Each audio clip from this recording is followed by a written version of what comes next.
राधे राधे मेरे प्रिय साथियों। पूजा घर में रखा लौटा पैसों को राख बना देता है। ये 3 गलतियां भूल कर भी ना करें, लक्ष्मी घर से चली जाती है।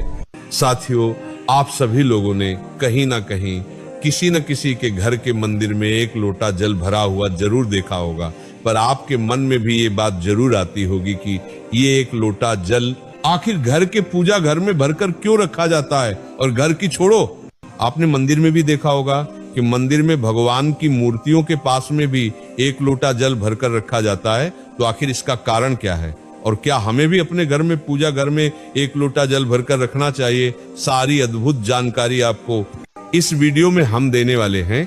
साथियों, हम सभी लोगों के घर में एक ऐसा स्थान होता है जिस जगह पर हमारे घर के भगवान स्थापित होते हैं और जिसे हम हमारे घर का पूजा घर भी कहते हैं। आपने अगर ध्यान से कभी किसी के पूजा घर में देखा हो या मंदिर में देखा हो तो हमेशा भगवान की मूर्तियों के पास में एक लोटे में जल भर कर रखा जाता है। अब ऐसा जरूरी नहीं कि वो लोटे में ही जल भर कर रखा हो, आपने कटोरी में जल भर कर रखा हुआ भी देखा हो, गिलास में जल भरा हुआ देखा हो। तो कहने का मतलब ये है कि भगवान की मूर्तियों के पास में किसी भी रूप में आपने जल या पानी रखा हुआ जरूर देखा होगा। तो आखिर इसका कारण क्या है? तो साथियों, जिस तरीके से हमारे लिए पानी बहुत ज्यादा जरूरी है, उसी तरीके से भगवानों के लिए भी पानी बहुत ज्यादा जरूरी है। क्योंकि आपने ये बात जरूर सुनी होगी कि जल ही जीवन है। और जब हम भगवानों की पूजा करते हैं, उनकी सेवा करते हैं, उनको भोग लगाते हैं, तो क्या हम उनके लिए ये छोटा सा कार्य नहीं कर सकते? सिर्फ 1 लोटा जल अगर कोई अपने घर के पूजा घर में रखता है तो इससे उस घर के भगवान वैसे ही प्रसन्न हो जाते हैं और उस घर में सुख और शांति आना भी शुरू हो जाती है। उस घर में सदैव भगवान का आशीर्वाद बना रहता है। इसीलिए साथियों, आपको भी अपने घर के पूजा घर में 24 घंटे 1 लोटा जल भरकर जरूर रखना चाहिए। अब साथियों, ये 1 लोटा जल भरने के कुछ नियम होते हैं, और जब हम भगवानों को 1 लोटा जल भरकर रखते हैं तो वह जल हमें कहाँ से लेना होता है, उस जल को कब बदलना होता है, कौन से लोटे में हमें जल रखना होता है, और क्या लोटा ही रखना जरूरी है? कोई और पात्र में हम लोग इस जल को भरकर भगवानों के लिए नहीं रख सकते, ये भी आप जान लीजिए। साथियों, वैसे तो भगवानों के लिए चांदी के किसी पित्र में ही आपको जल भरकर रखना चाहिए, पर ऐसा सभी लोग नहीं कर सकते। इसीलिए आपके घर में कोई एक छोटा सा लोटा हो, क्योंकि 1 लोटा जल मंदिरों में भरकर रखा जाता है, वहां पर स्थान बड़ा होता है, तो 1 लोटा जल रखने में कोई परेशान नहीं होती। पर हमारे घर के पूजा घर छोटे होते हैं, और अगर हम वहां पर 1 लोटा भरकर रख देंगे तो वहां पर हमारी बहुत सारी जगह चली जाएगी और फिर भगवान ही नहीं दिखेंगे।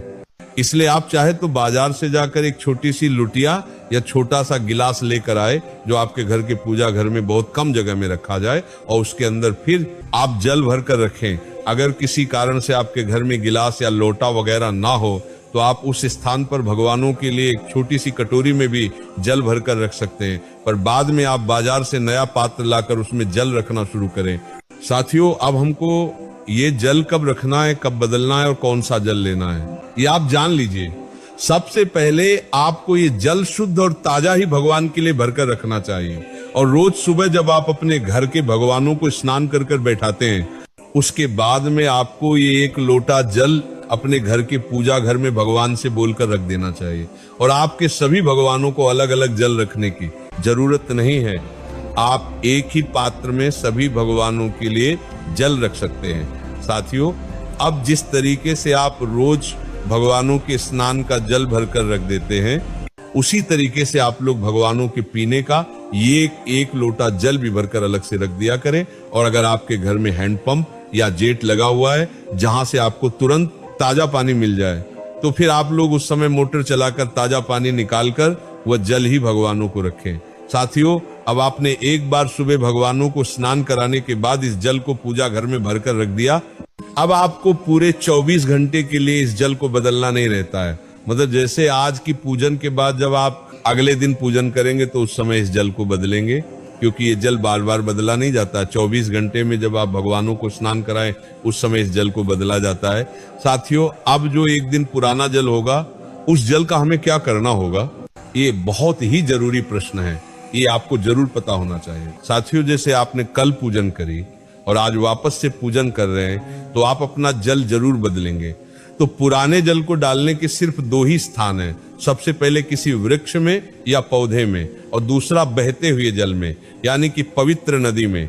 बस ध्यान रखना कि इस जल को तुलसी जी के पौधे में नहीं डालना होता है, क्योंकि ये जल हम सभी भगवानों को रखते हैं, जिसमें शिव जी भी होते हैं, गणेश जी भी होते हैं और सभी भगवान होते हैं।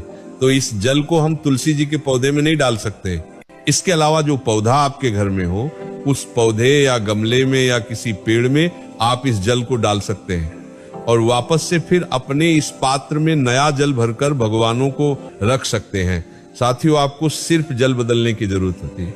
आपको रोज उस पात्र को नहीं बदलना है जिस पात्र में आप इस जल को भरकर रख रहे हैं। साथियों, इसी के साथ में कोशिश करें कि उस जल को आप हल्का सा ढक कर रखें, मतलब भगवानों को पीने के लिए थोड़ी सी जगह लोटे के ऊपर छोड़ दें, बाकी उस जल को ढक कर रखें ताकि कोई भी मच्छर